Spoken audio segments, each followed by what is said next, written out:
ఇవాళ మనం కుమరవెల్లిలోని మీసాల మల్లన్న దేవుని గురించి మాట్లాడుకుందాం. ఈ వీడియోని ఇప్పుడే సేవ్ చేసి పెట్టుకోండి. మరికొన్ని వీడియోస్ కోసం.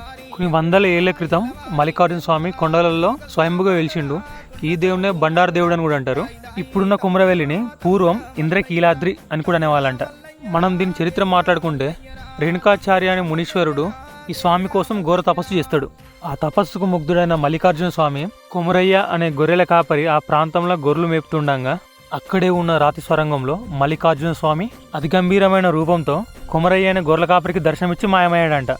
ఆ సమయంలో అక్కడే ఉన్న కొమరయ్య పుట్టమట్టిని మంచినీటితోటి కరిగించి మల్లన్న స్వామి రూపంలో తయారు చేసిండంట.